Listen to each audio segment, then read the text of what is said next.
Chapter 1. My story begins. He is out there, in the ocean. But he is here too, in my dreams, always in my dreams. He will never leave me. He is whiter than the first beautiful snow in winter, whiter than the stars in the sky on a warm summer's night. But he brings only death. He is Moby-Dick, the white whale. My name is Ishmael, and this is my story. I'm a sailor, and I work on different ships. I love my life on the ocean.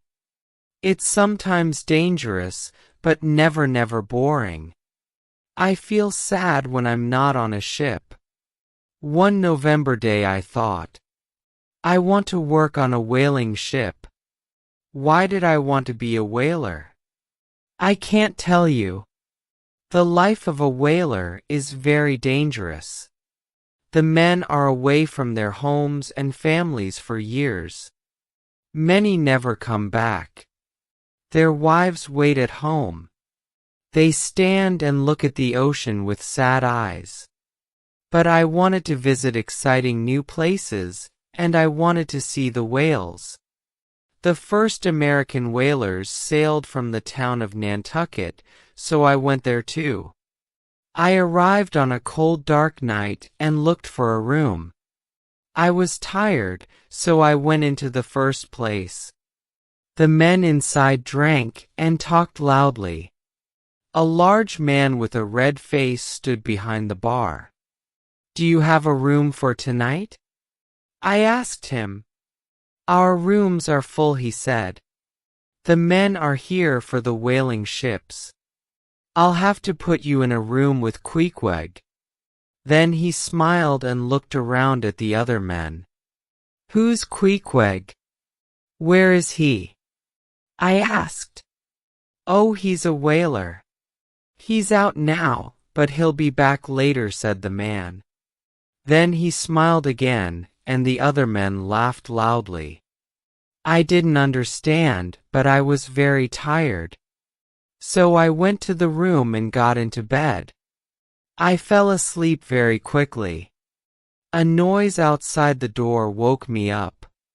I opened my eyes, but I didn't speak.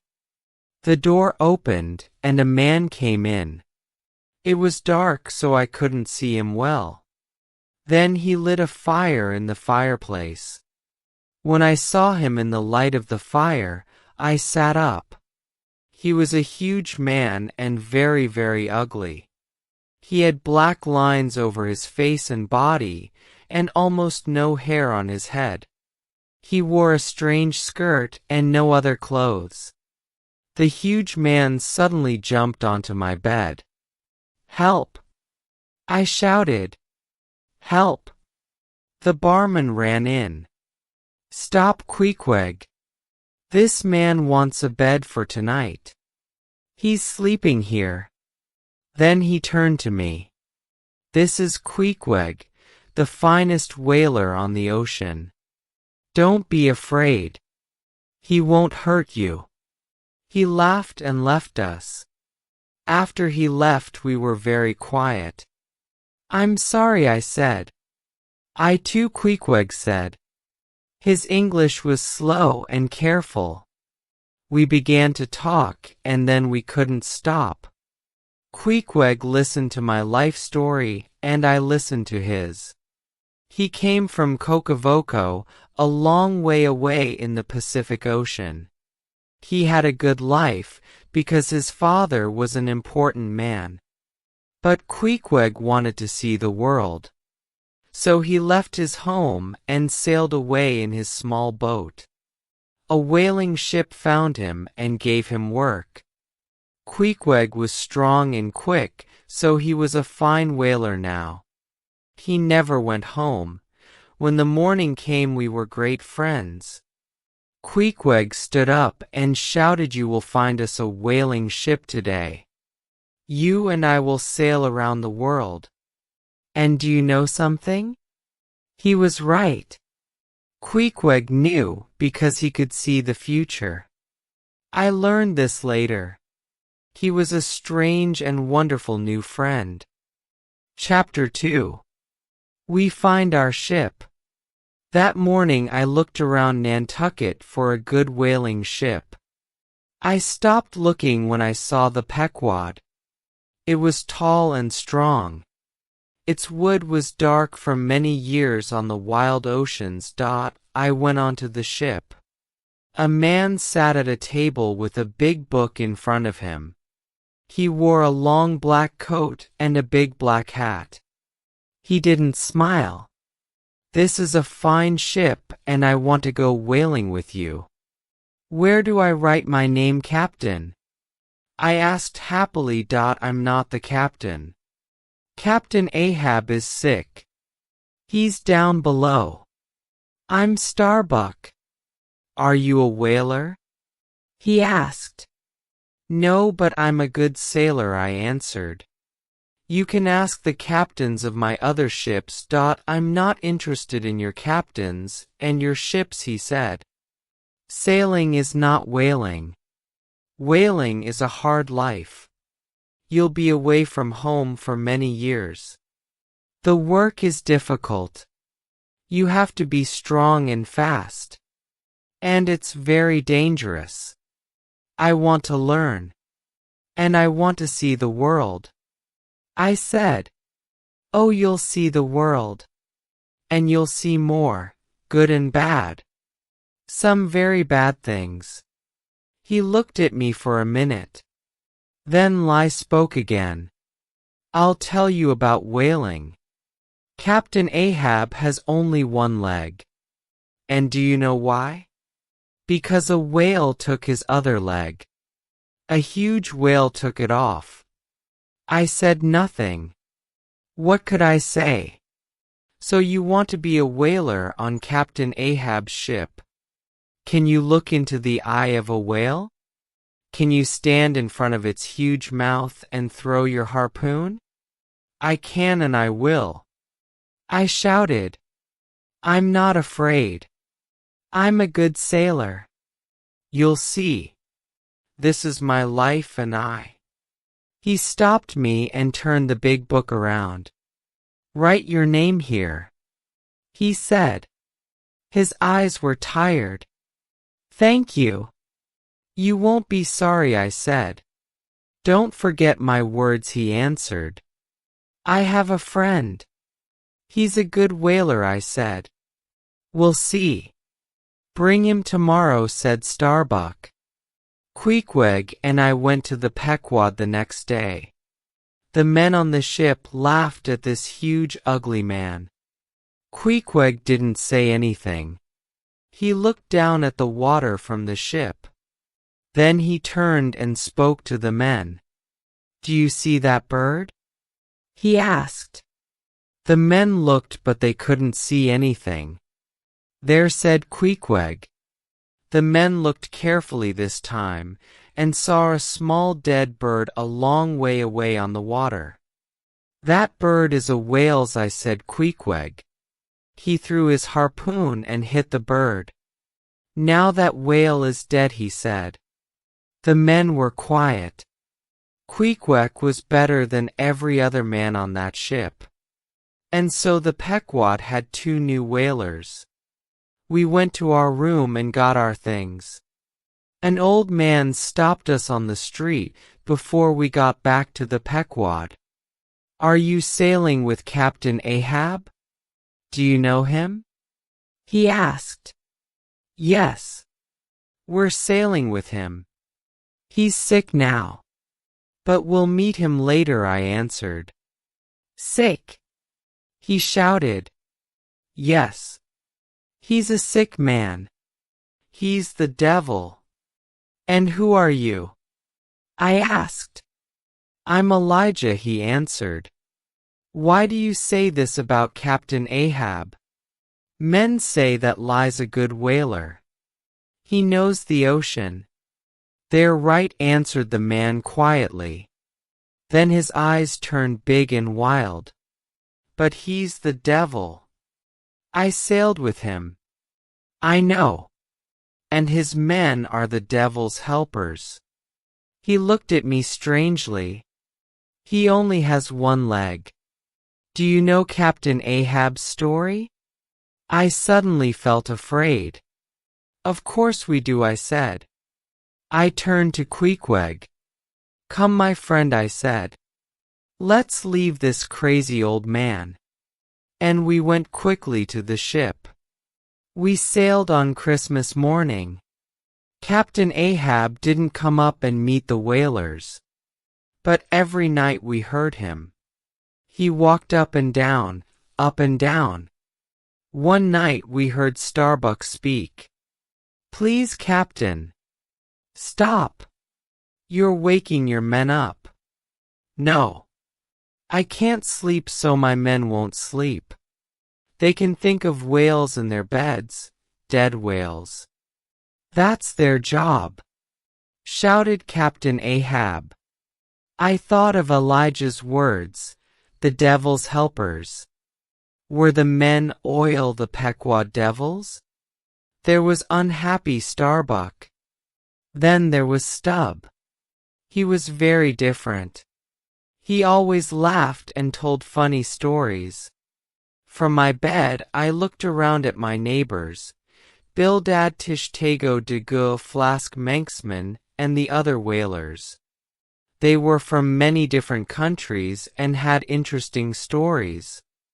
They weren't all good men, but they weren't devils. Who were Captain Ahab's devils? 下划线. Chapter 3. Captain Ahab's story. For 3 weeks Captain Ahab stayed below. Then one day suddenly he was there in front of us. He was a thin man, but he was strong. He had a hard face with lines on it from years of sun and wind. His hair was gray and wild. His clothes were black. Then I saw it, his white whalebone leg. And an ugly white line ran down from the top of his head. Did it go down to his feet? Who, or what, did that to him? What fight did he lose so badly? He stood and looked at us with angry eyes. What do you do when you see a whale? He suddenly shouted. Shout, sir, answered the men. Good. Look at this. He showed us some gold. I want one whale, a white whale. One of you will see this whale first. That man will get this gold. We stood quietly. Whalers don't make much money. We thought about the gold. We could buy a lot of nice things with it. You'll know him when you see him, said Captain Ahab. He's the biggest whale in the oceans. I saw this whale, said Queequeg to me. He is a mountain. Very big. Very strong. I put my harpoon in him. He got away. I have to find this whale. I will find him, shouted Captain Ahab. Are you talking about Moby-Dick?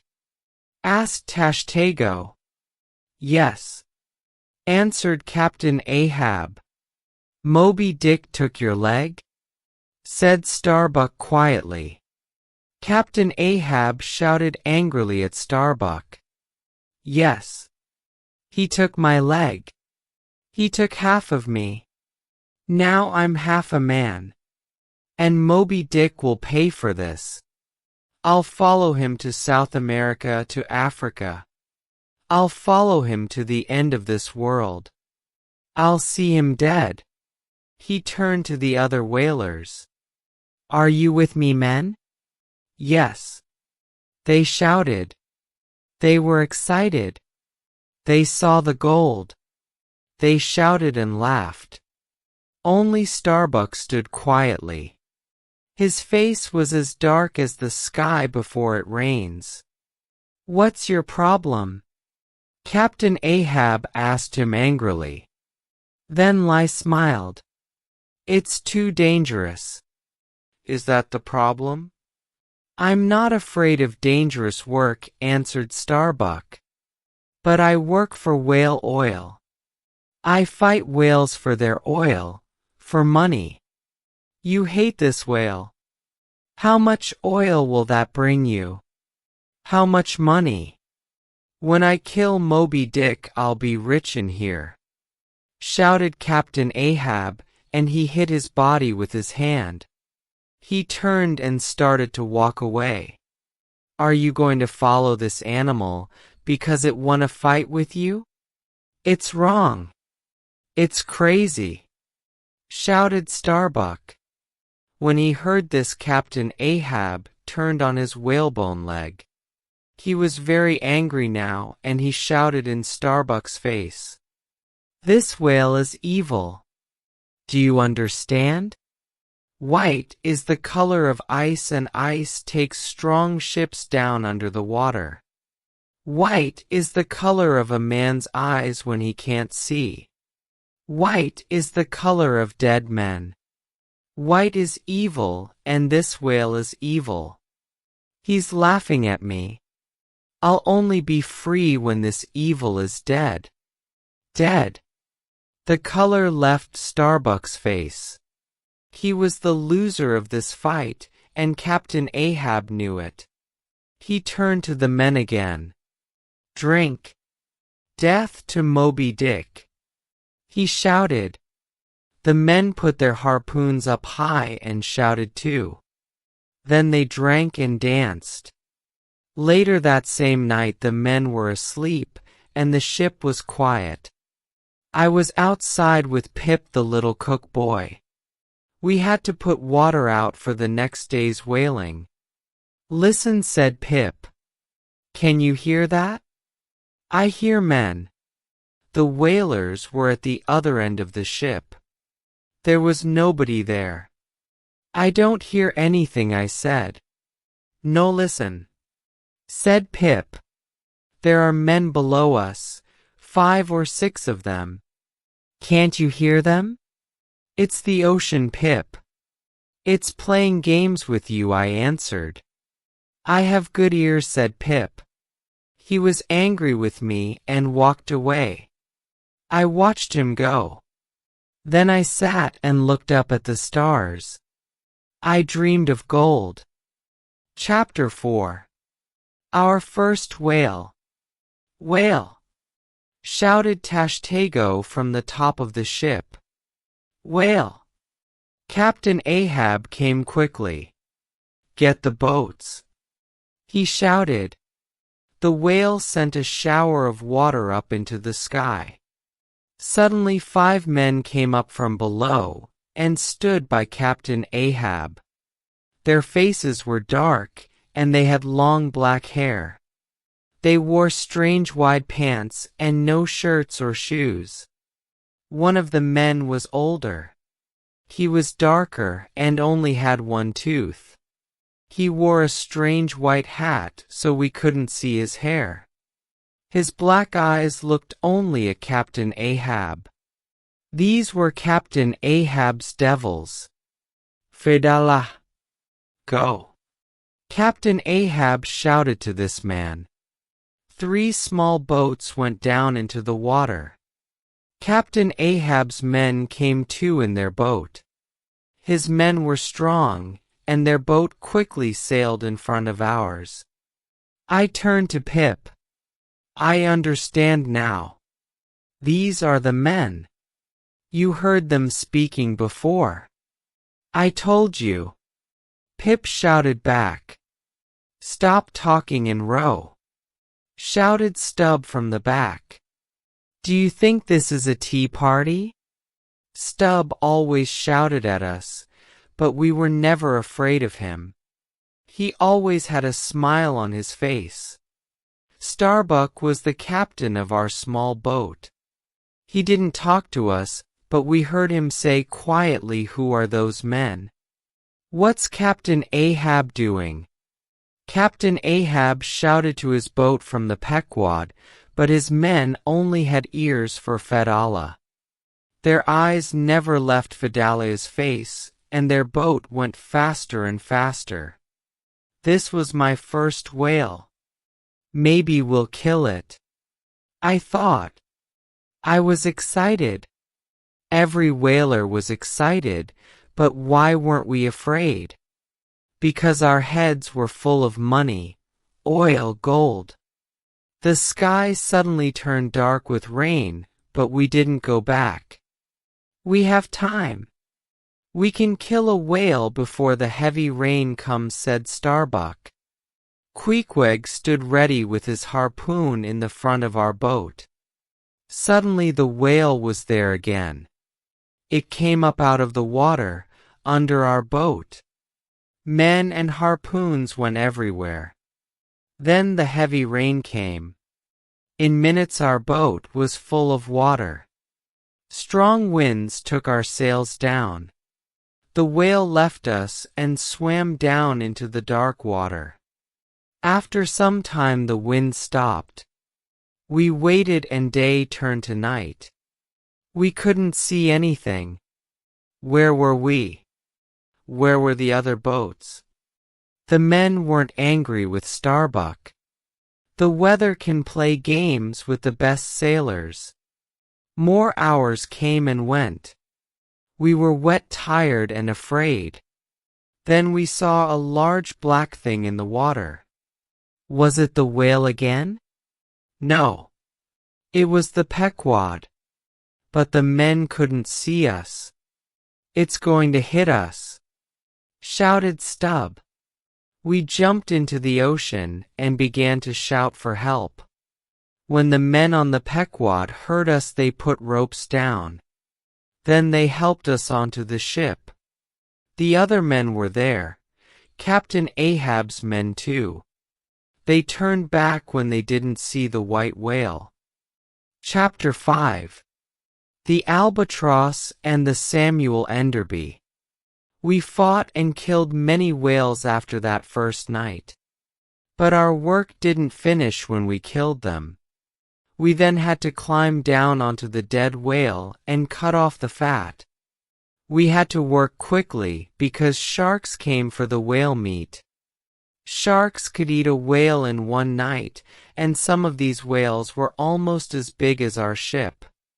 We cut off large squares of fat and pulled these squares onto the ship. This was a long, hard job. It was also dangerous because sharks swam around us. We then cooked the fat and made oil. When the oil was ready, we put it into barrels. Oil gave us light and made us warm. We could sell it to people around the world. Oil was our money. But did this make Captain Ahab happy? No. The money wasn't important to him. He only thought about Moby-Dick. He could only hate. He stood for hours on the ship, in the rain and the snow, and looked at the ocean. When other ships went past, he didn't ask them, "How are you? Do you want help?" He only asked, "Did you see the white whale?" One day we met the albatross. It was on its trip home after 4 long years on the ocean. The ship and its whalers looked ready for home. The men were tired and thin with large hungry eyes. The wind was strong that day, so the albatross couldn't come near us. But the captain put his hand up and smiled. Captain Ahab shouted from the Pequod, "Did you see the white whale?" The captain shouted his answer, but the wind carried his words away. Captain Ahab put his hand behind his ear, but he couldn't hear the captain. "Ag! This wind!" He shouted. "Listen. Tell people at home we're sailing around the world. We'll bring back the teeth of the devil whale." Starbuck stood and watched Captain Ahab. Is he forgetting his wife and child at home? He said to me, "Wife and child?" I asked, "Did Captain Ahab really have a family?" "Oh, yes. His family is waiting for him," said Starbuck. "And my family is waiting for me. Every day my wife Mary takes our son to the beach. They look at the ocean. They hope that they'll see our sails one day. I thought about the other men on our ship. How many of these men had families? What did they leave behind them when they went on the whaling ships? Who waited for them? Nobody's waiting for me, I thought. I want a wife and child. I'd like to go home to them. Day after day nothing changed. Captain Ahab always asked other ships about the white whale. Some captains knew about Moby-Dick. Some laughed at Captain Ahab. Moby-Dick is only a whaler's story, nothing more, they said. Then one day we met the Samuel Utterby. The ocean was quiet, and the Captain Boomer came onto our ship. He was a friendly man and smiled at us. He only had one arm. Did Moby-Dick take your arm? Captain Ahab asked excitedly. Yes. I lost my arm to the white whale, the captain answered. Captain Ahab's face lit up. He was happy. Come with me. The white devil will pay for your arm and my leg. He shouted happily. Oh no. I can't do that, the captain answered. One arm is better than no arms or legs. I want my life. I think I'll leave Moby-Dick in the ocean. Leave him, shouted Captain Ahab. He turned his back to Captain Boomer for a minute, then he turned around and shouted at him. Get off my ship. You're afraid. I'm not afraid. I'll find Moby-Dick. I'll look him in the eye. I'll kill him. The smile left Captain Boomer's face. I hope, for you and for your men, that you never find Moby-Dick. And without another word he left our ship. Chapter 6. Moby-Dick. Captain Ahab didn't sleep very often now. We saw the light from his room on many nights. He sat at his table. He looked at his maps and planned. Where was Moby-Dick? How could we find him? He only talked to Fedallah. We could hear the two men in Captain Ahab's room. Captain Ahab often shouted angrily, but Fedallah always spoke quietly. Fedallah was different from other men. He stayed away from the other whalers. He sat high up in the sails at night and watched for whales. He slept in the day. Why does he watch for whales at night? We asked. Does he have the eyes of a cat? Can he see in the dark? And why did Captain Ahab only listen to this man? Fedallah wasn't caught. He can see the future, said some whalers. Could Fedallah really see the future? What did he see? What did he tell Captain Ahab? One night Starbuck found Captain Ahab asleep at his table with the light on and his maps around him. Crazy old man, he said quietly. You sleep tonight, but your dreams are full of your white whale. You hate Moby-Dick and you're taking me and our men with you. To what? Our deaths? That same night we heard Fedallah. The white whale. He shouted. I ran and woke the other men. We looked up and saw Fedallah at the top of the sails. He looked out at the ocean and showed us the whale. There. He shouted. Suddenly a huge shower of water went up. Then a second shower. We could see something white on the water. It was a white whale. Was it Captain Ahab's white whale? Now we understood. Fedallah watched at night because you could see a white whale at night. Captain Ahab was there. His face was as happy as a child's face on Christmas morning. "Put the sails up. Faster!" he shouted. The white whale sent 3 more showers of water high up into the sky. The water looked beautiful in the light of the stars. "Follow him!" shouted Captain Ahab. We started to go after the whale, but it quickly swam under the water. We lost it. Was that really Moby-Dick? I asked Queequeg. Will we see him again? Queequeg cleaned his harpoon and looked at the ocean. He will come again, he said. And he did. He came the next night. And the night after that, always at the same time. Allah wants me to follow him, said Captain Allah on the 3rd night. He's showing us the way. I was suddenly very afraid. We had to stay with Captain Aha to the end. We couldn't leave. I couldn't change my future now. Chapter 7. Pip's story. You met our cook's boy Pip earlier in my story. Pip was a young black American boy. He was only 14. A whaling ship wasn't a nice place for a boy, but Pip liked his work. He sang in the kitchen when he helped the cook. But things changed for him. After many weeks we lost Moby-Dick, and we started to look for other whales again. One of Stubb's men broke his arm so he couldn't row. Stubb put Pip in our boat on the next whaling trip because there was no other man. Pip didn't want to go. We could see that in his face. But he always wanted to help, so he went quietly.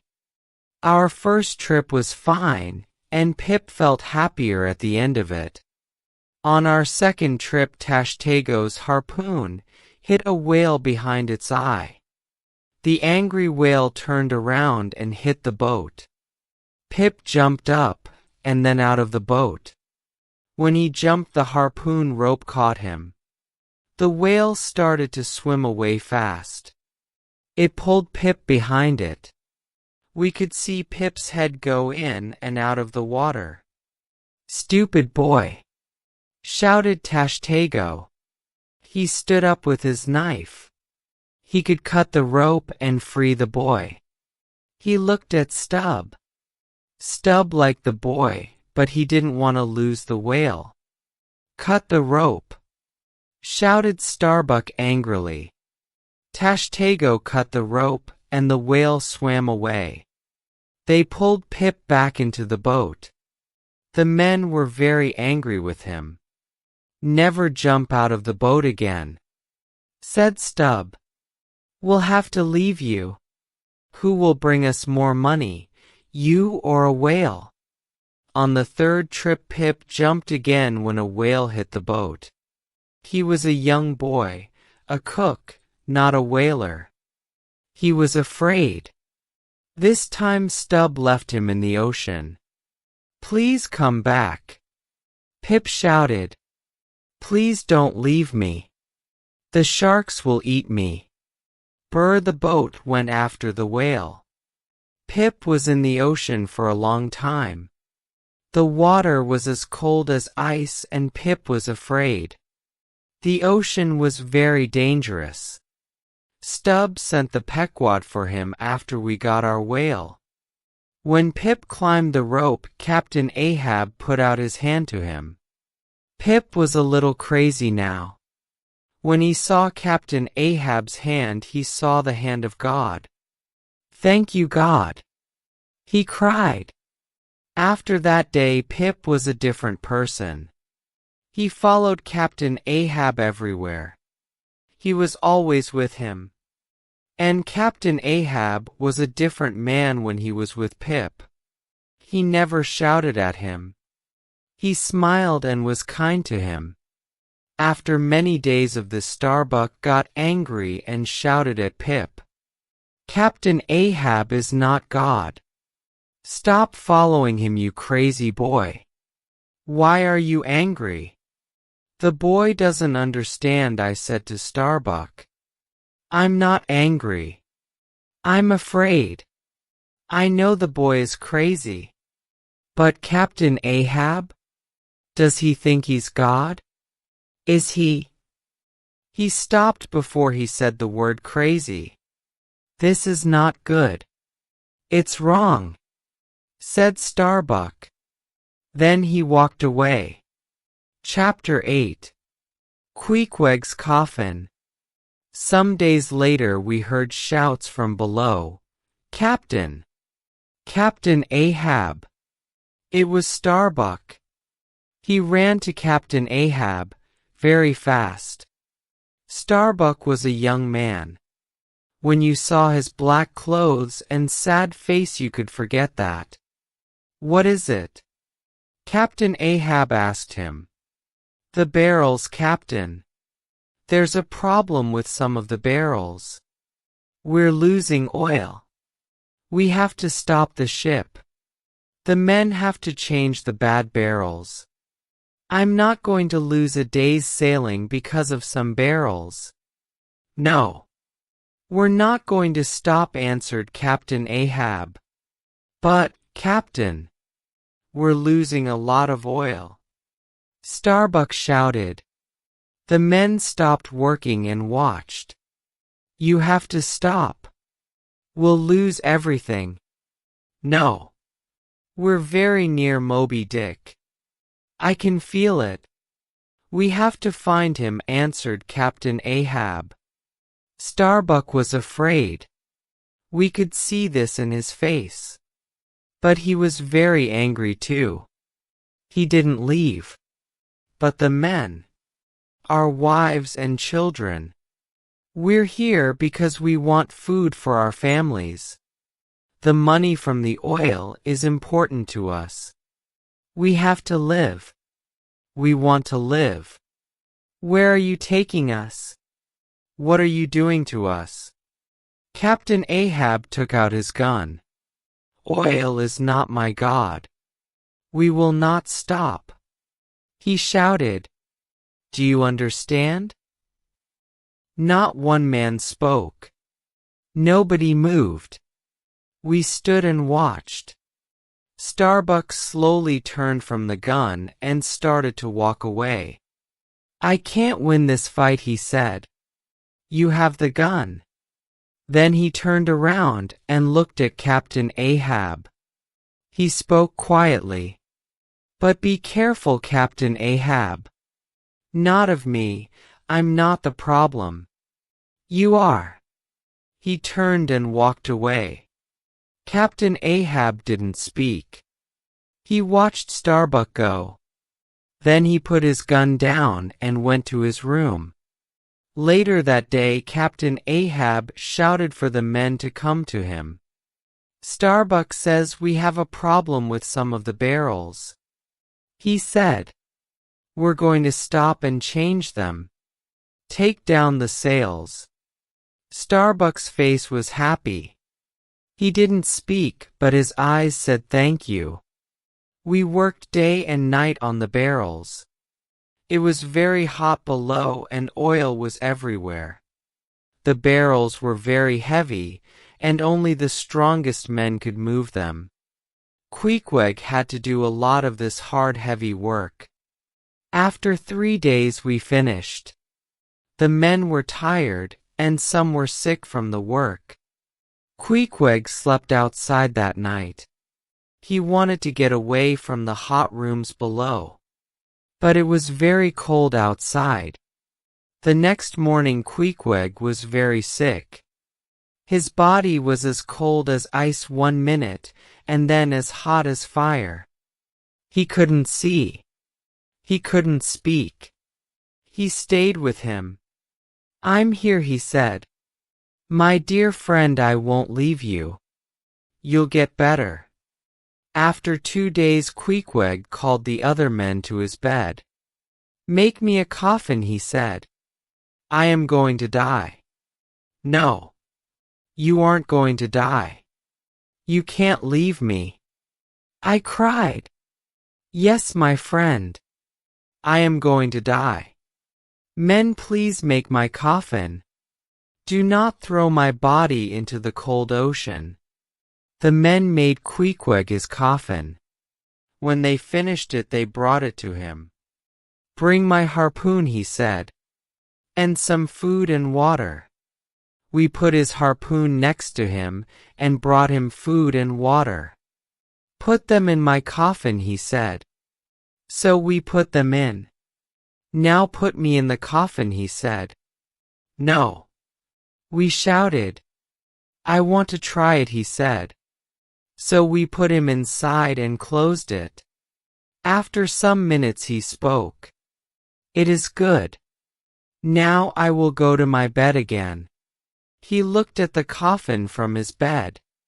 Then he closed his eyes and slept. I sat and cried. I waited. The other men were very sad too. Queequeg was a good man and the best whaler on the ocean. Then one morning Queequeg sat up. I cannot die now, he said. I have to do some things first. I will die later. Now I will go to work. Nobody could understand. But we put his coffin away, down with the barrels of oil, and went back to our work. Chapter 9. Captain Ahab's Dream. We sailed into the Pacific Ocean, and the whaling was good. One day we killed 4 whales. We couldn't cut the fat off 4 whales in one day, so we had to watch them that night.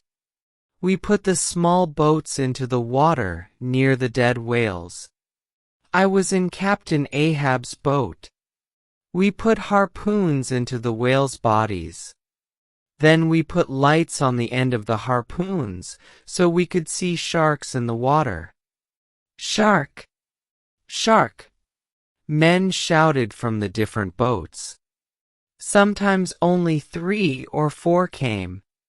Sometimes a lot of sharks came at the same time. They were fast and quiet. Suddenly they were there, by our boats. Their ugly mouths opened, and they showed their teeth. We fought them, and they went away. But they always came back again. Sometimes they stayed away for hours. In those quiet times Captain Ahab and his men slept. But Fedallah didn't sleep. He watched for sharks. Suddenly Captain Ahab woke up and sat up in the boat. His eyes were big and wild. He was afraid. I had the dream again. He said to Fedallah, I died. I felt it. And one saw my coffin. You will not have a coffin, said Fedallah. I told you this. You know this. So am I going to die on the ocean? Captain Ahab asked. Will I die on this trip? Will I die before I kill the white whale? Fedallah's black eyes looked at Captain Ahab. He spoke quietly to him. Only a rope can kill you. A rope? But how? What do you mean? Ah. Then I'll die when I go home. They'll put a rope around me and kill me there. Am I right? Fedallah spoke again. A rope will kill you. But I will go first. I will show you the way. You will follow me to the next world. But when? When will this happen, Fedallah? And where? Asked Captain Ahab. I cannot say. I will die first. And you will follow me. I listened carefully to the 2 men. Now I understood. Fedallah was important to Captain Ahab because he could see the future. The whalers were right. This strange man knew about Captain Ahab's death, and Captain Ahab could only die after Fedallah died. Fedallah suddenly looked at me. Could he understand my thoughts? I quickly closed my eyes. The next day on the Pequod, Captain Ahab threw his maps into the ocean. "You don't help me," he shouted. "Can you find the white whale? Do I see him in front of me now? I'll find him without you." Some of the men saw this. Their mouths were open, and their eyes were large. I looked at Starbuck. His face was white. "How can a ship sail without maps?" he said. "Only a crazy man throws his maps away." The men were afraid, and that night in their beds they talked about Captain Ahab. "What's he doing? This is very dangerous.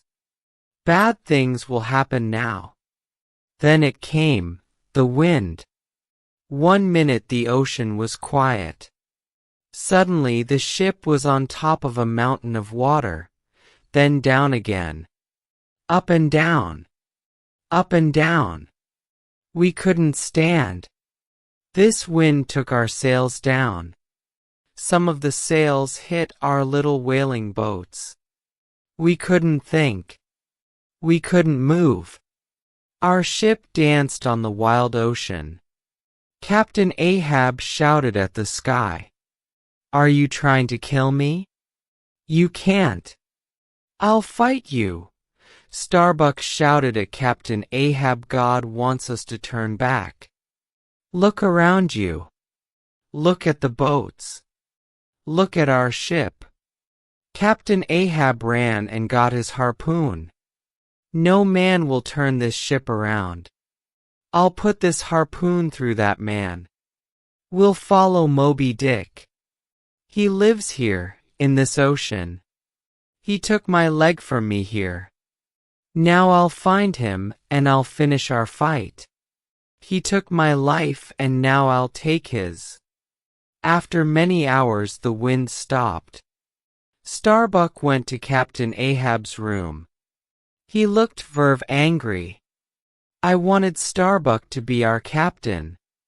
I followed him and watched. He opened Captain Ahab's door quietly. The captain was asleep at his table. There were no maps there now, but there was a gun on the table. Starbuck slowly and carefully took the gun. He stood with it in his hand and looked at Captain Ahab. "What can one do?" he asked quietly. "I can kill him. Then we can go home to our families."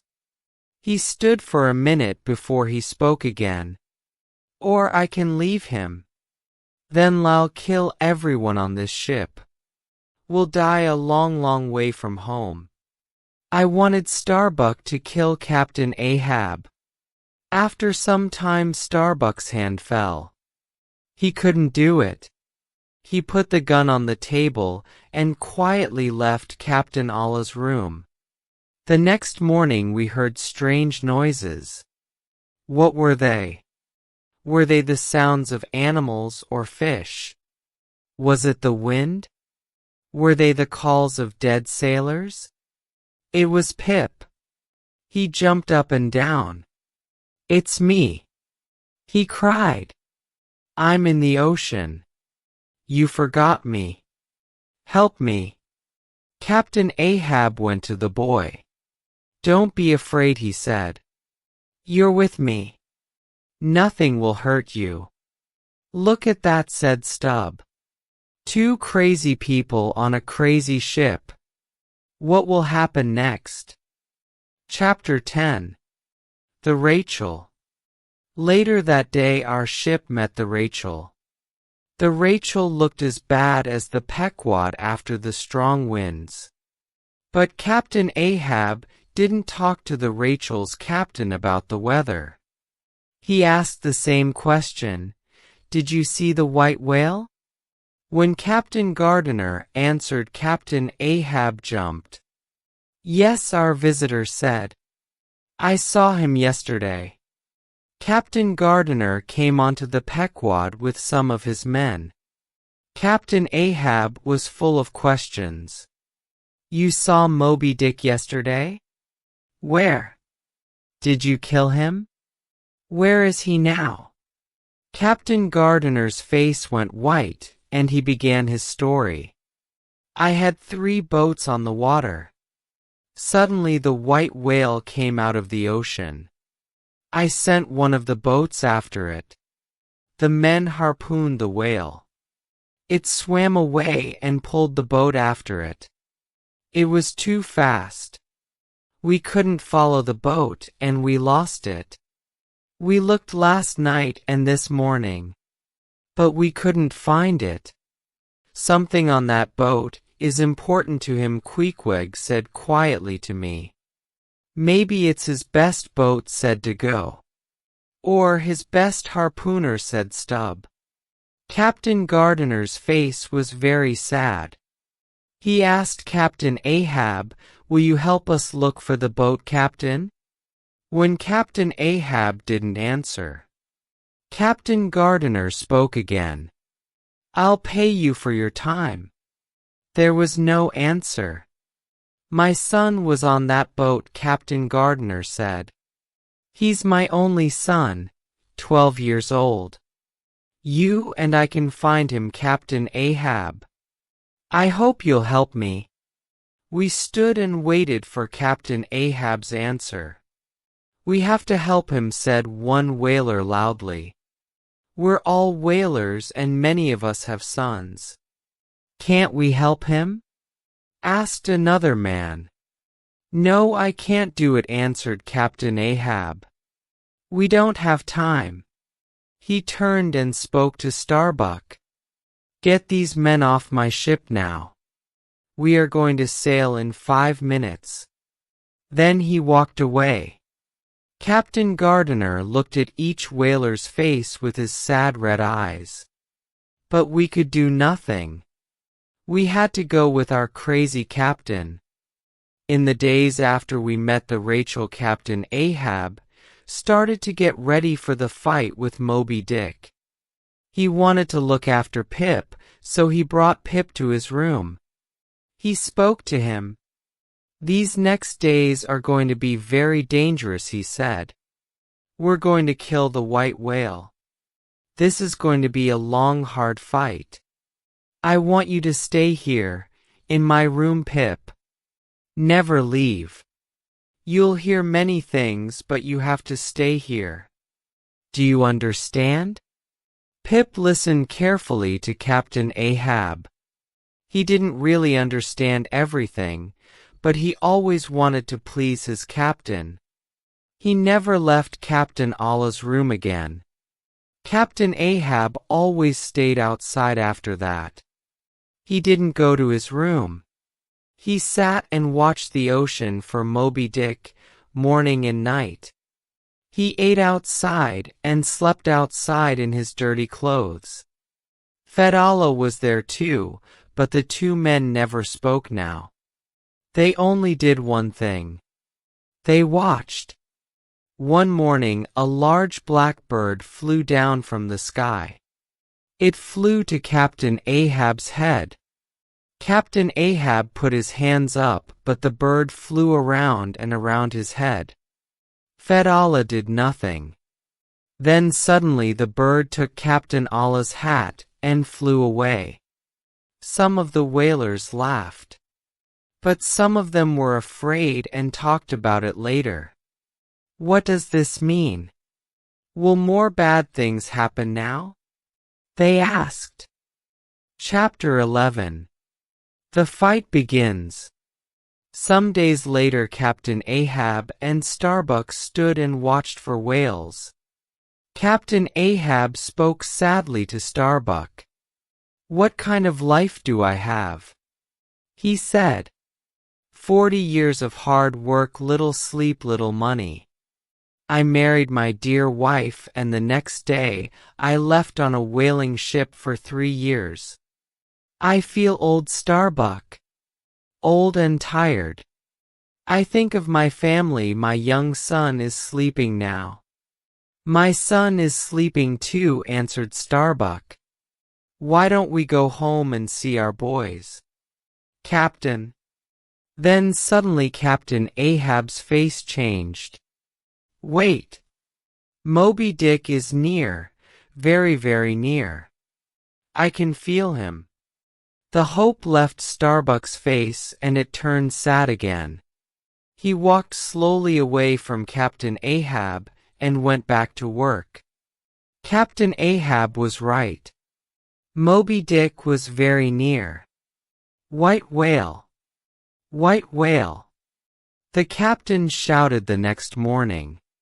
And there he was, the largest and most dangerous animal in the ocean. But at this minute he was beautiful.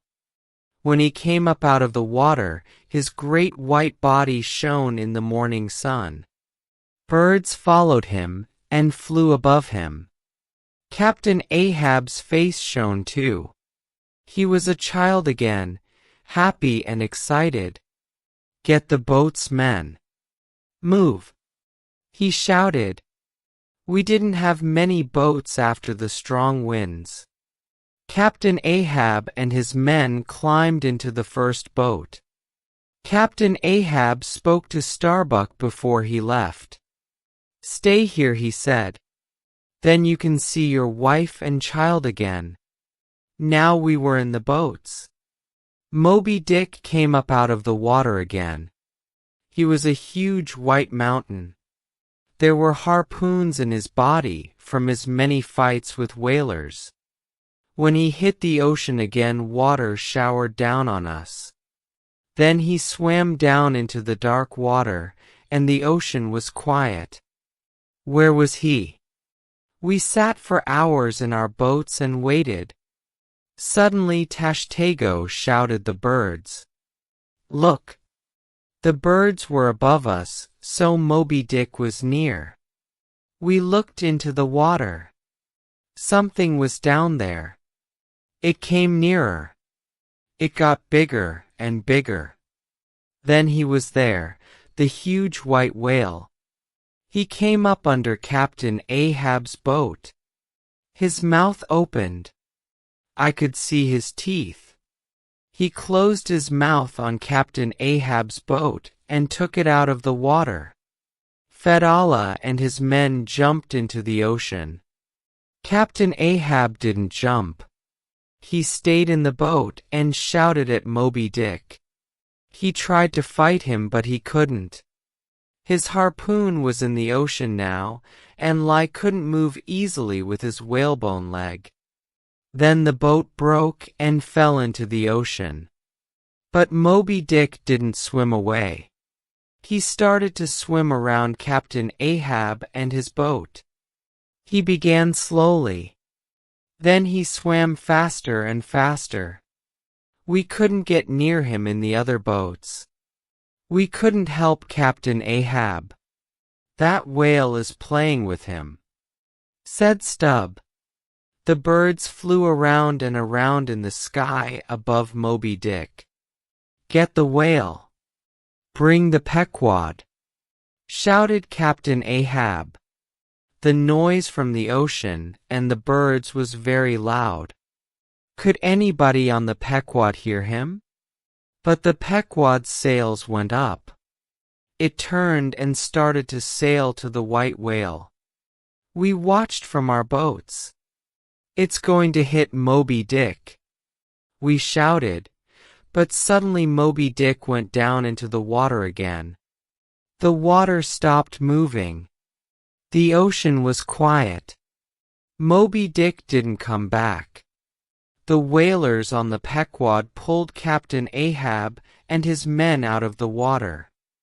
Captain Ahab's men were really afraid now. They shouted and cried. But Fedallah didn't speak. He walked away and looked out at the ocean. How did he feel? His cold black eyes showed nothing. Captain Ahab went to his room and got the gold. This gold is mine now, he shouted to the whalers. I saw Moby-Dick first, but I'll give it away. We will kill Moby-Dick. The only question is when? Who will see the white devil first on that day? That man will get this gold. Starbuck shouted at Captain Ahab. Didn't you learn anything today? Are you really crazy? You have to stop. Don't go after that whale again. Ha! Captain Ahab answered.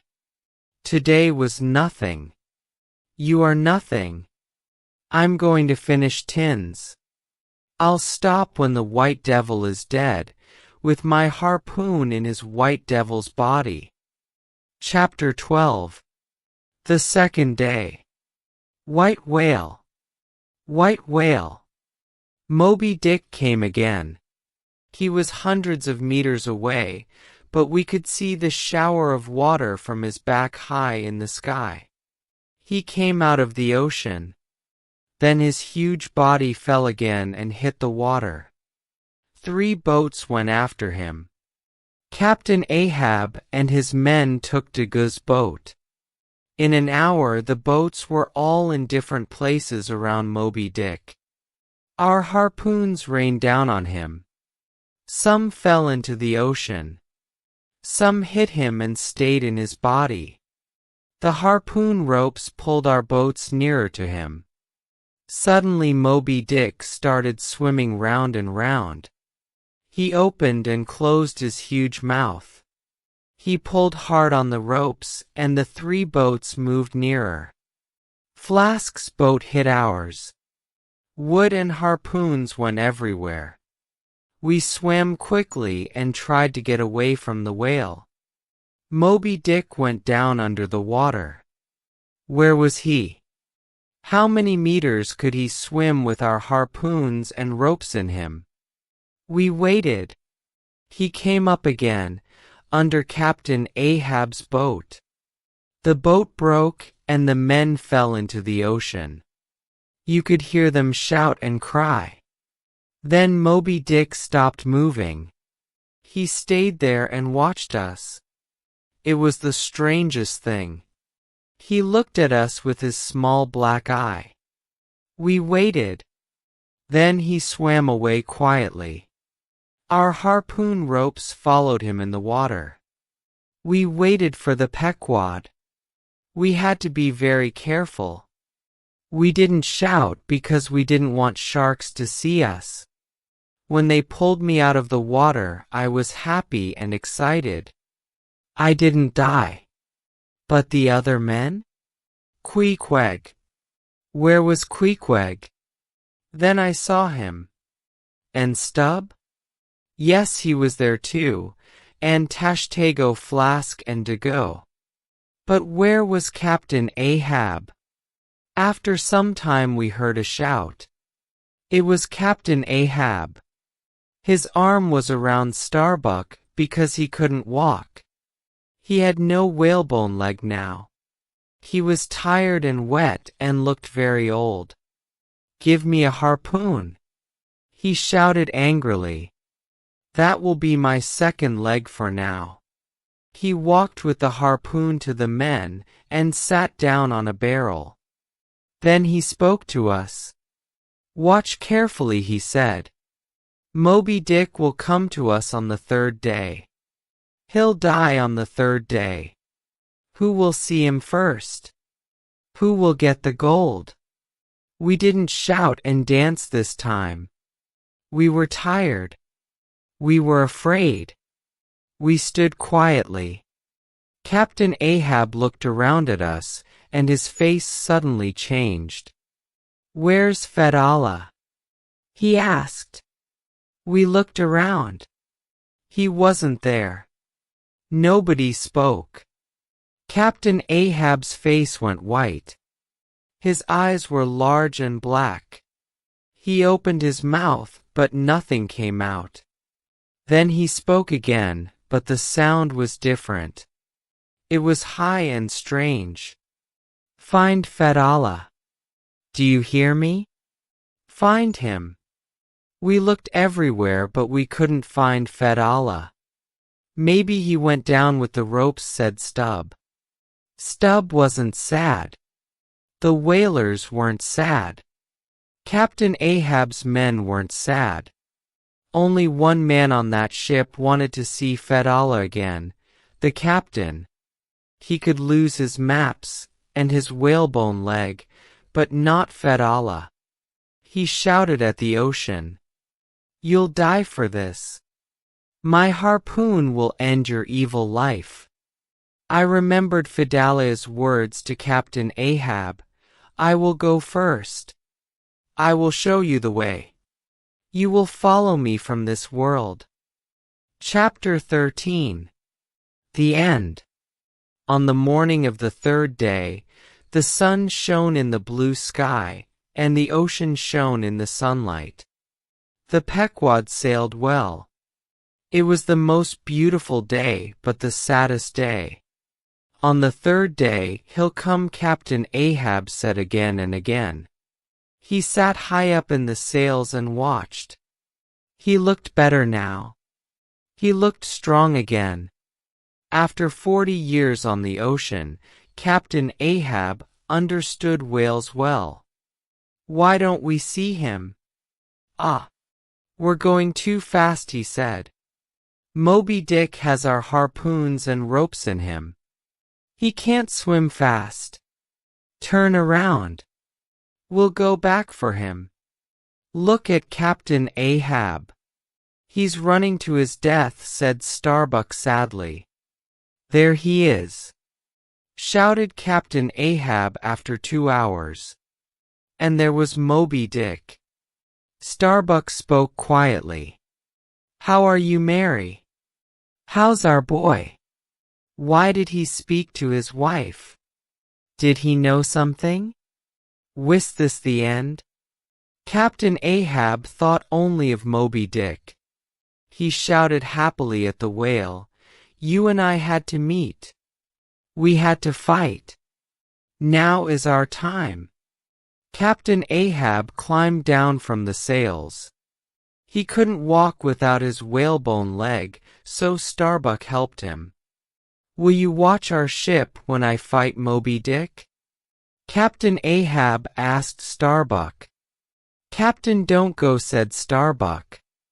"Take my hand," said Captain Ahab. "Can we be friends now, at the end?" "Oh, Captain!" Starbuck cried. "We only had one whaling boat now, so many men had to stay on the ship. Queequeg stayed, but I had to go on the boat with Captain Ahab and the other men. 'Be careful, my friend,' Queequeg said to me. When our boat went down to the water, we saw young Pip's face in the window of Captain Ahab's room. His eyes were large and sad. He shouted to Captain Ahab, 'Please don't go. Please don't leave me.' We sat in our boat all day. The men didn't speak. Captain Ahab didn't speak. We watched and waited. Then the water began to move. 'It's time,' said Captain Ahab. 'Get ready for the greatest fight of your lives.' Moby-Dick came to the top of the water. Then he slowly swam to our boat. He swam near us for some minutes. Then suddenly he turned his body around and hit the boat hard. It broke and water started to come in. We got down on the floor of the boat and tried to stop the water. Then Captain Ahab suddenly cried, 'Ag!' In front of us was Fedallah. We could see our ropes around Moby-Dick's body, and Fedallah's dead body was in the ropes. One of Fedallah's arms was free. It went up and down when the whale swam past us. His eyes were open, and water came out of his mouth. We stood up. We wanted to run away, but we were in the boat. 'Sit down.' Captain Ahab shouted at us.